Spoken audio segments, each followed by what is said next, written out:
26 सितंबर 2025 को कांग्रेस महासचिव प्रियंका गांधी वाड्रा ने बिहार में अपनी पहली रैली की। यह एक सोलो रैली थी, माने कि वे इस रैली में इकलौती नेता थी। उनके साथ कोई और नेता नहीं थे। यह रैली मोतिहारी में हुई है। उन्होंने भाजपा और एनडीए की सरकार पर निशाना साधा है, जो कि स्वाभाविक है। लेकिन जब आप प्रियंका गांधी के एंट्री के कारणों पर गौर करेंगे तो पाएंगे कि प्रियंका गांधी पहली बार बिहार चुनाव में एक्टिव हुई हैं। ऐसा नहीं है कि वे बिहार पहली बार आ रही हैं, लेकिन इस तरह की सोलो रैली पहली बार कर रही हैं। क्यों वे बिहार में अकेली रैली करने के लिए आई हैं? मुझे याद है पिछली बार यूपी के चुनाव में उन्हें चेहरा बनाया गया था, जिससे कोशिश की गई थी कि यूपी की महिलाओं का वोट हासिल किया जा सके। तब प्रशांत किशोर कांग्रेस के लिए काम कर रहे थे और शायद प्रियंका को सामने लाने का आइडिया भी उन्हीं का था। खैर, ठीक उसी तर्ज पर प्रियंका इस बार बिहार में रैली करती हुई दिख रही हैं। हालांकि वे बिहार में कांग्रेस का चेहरा नहीं है, लेकिन उनके बिहार में आने का अपना संदेश है। भाजपा ने महिला, मोदी और मंदिर का नारा दिया है। जदयू के नेतृत्व वाली बिहार सरकार ने महिलाओं को प्रति माह 1,000 रुपए देने की घोषणा की है। रोहिणी आचार्य भी इन दिनों चर्चा में आ गई हैं। ऐसा लग रहा है कि बिहार चुनाव महिलाओं पर केंद्रित होता हुआ दिख रहा है। इस बीच यह सवाल है कि क्या प्रियंका गांधी बिहार की महिलाओं का वोट खींच पाने में कामयाब होंगी? क्या बिहार की महिलाएं प्रियंका गांधी को स्वीकार कर पाएंगी? और क्या कांग्रेस को महिलाओं का वोट मिल सकेगा? सवाल यह भी है कि भाजपा ने महिला, मोदी और मंदिर का नारा क्यों दिया है और इसका राजनीतिक अर्थ क्या है? महिलाओं में तो नीतीश लोकप्रिय है, उनकी घोषणा का असर कितना होगा? कुल मिलाकर सबसे बड़ा सवाल यह है कि बिहार की महिलाएं किनके साथ जाने वाली हैं। आंकड़ों, तथ्यों और पिछले ट्रेंड के आधार पर हम आज का यह विश्लेषण करेंगे और बताएंगे आपको कि बिहार में महिला केंद्रित राजनीति में कौन मार सकता है बाजी। नमस्कार, प्रणाम। हमारा नाम है श्रेया और आप देखना शुरू कर चुके हैं बिहार की राजनीति की सबसे सटीक और सबसे विश्लेषणात्मक कार्यक्रम सियासी कहानियां।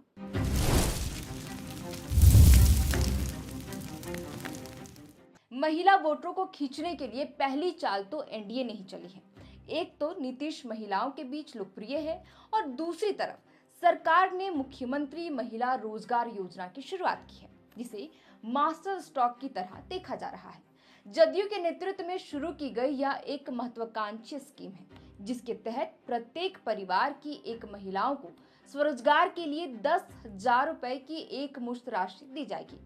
29 अगस्त 2025 को इसे मंजूरी मिली और 26 सितंबर को पीएम मोदी द्वारा इस योजना को लॉन्च किया गया। इस योजना का मकसद महिलाओं को छोटे व्यवसाय जैसे सिलाई, किराना दुकान या हस्तशिल्प शुरू करने में मदद करना है। पहले चरण में 75 लाख महिलाओं को डीबीटी के जरिए यह राशि मिलेगी और अगर व्यवसाय 6 महीने में प्रगति दिखाता है तो 2 लाख रुपए तक की अतिरिक्त सहायता भी मिल सकती है।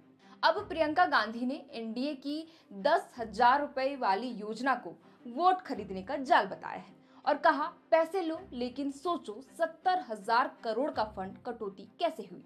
कैग रिपोर्ट का हवाला देकर उन्होंने इंडिया गठबंधन के वादे गिनाए। महिलाओं को 2,500 रुपए मासिक, 25 लाख तक फ्री इलाज, हर साल 10 लाख नौकरियां, 200 यूनिट फ्री बिजली और हर गरीब परिवार का घर जैसी घोषणाएं उन्होंने फिर से दोहराई। उन्होंने अपनी दादी इंदिरा गांधी का जिक्र किया, कहा, दादी महिलाओं के लिए लड़ी, मां ने भी लड़ाई की और अब हम लड़ेंगे। प्रियंका के साथ महिलाएं कनेक्ट भी कर रही हैं। सभा में महिलाओं ने अपनी कहानियां साझा की। एक ने बाढ़ की मार बताई तो दूसरी ने बेरोजगारी का दर्द बताया।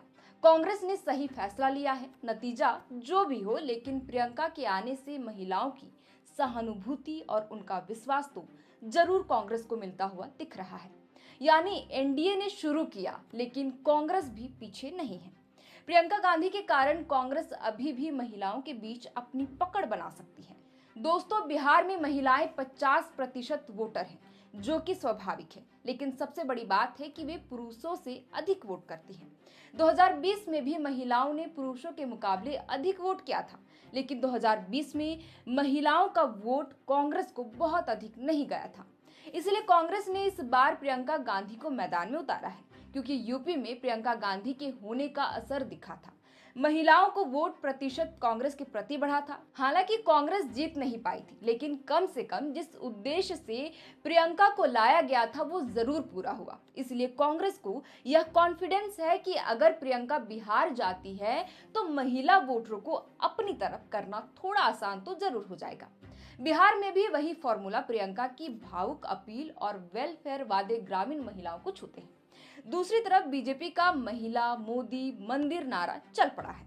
महिला से सशक्तिकरण, मोदी से विकास, मंदिर से हिंदू भावना। फिलहाल मोदी मंदिर को छोड़ते हैं क्योंकि आज हम महिलाओं पर बात कर रहे हैं। प्रधानमंत्री की मां को गाली वाला प्रकरण याद है आपको? मोदी आपका बेटा है, नीतीश आपका भाई है, इस तरह के बयान याद आ रहे हैं।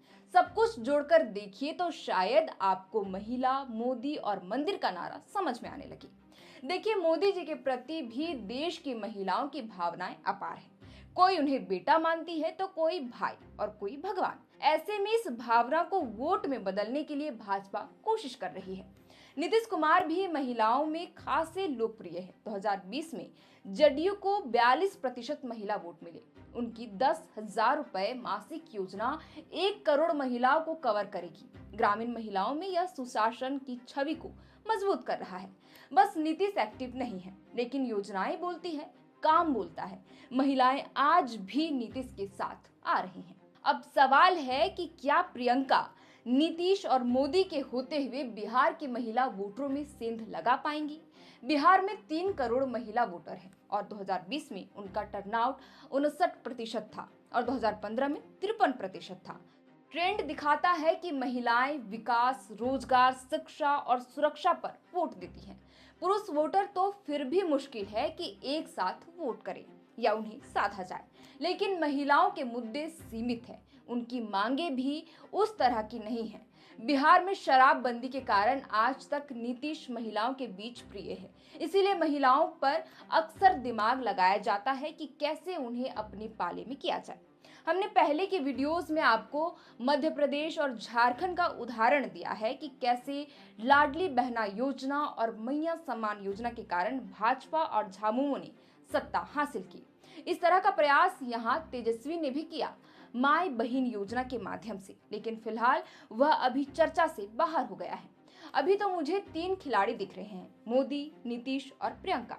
प्रियंका की अपील कामयाब हो सकती है क्योंकि यूपी में उन्होंने महिला वोट 12% तक बढ़ाया था, लेकिन बिहार में नीतीश की लोकप्रियता मजबूत है। यूपी के मुकाबले मुश्किल है, लेकिन ऐसा नहीं है कि उनकी रैलियों का असर नहीं होगा।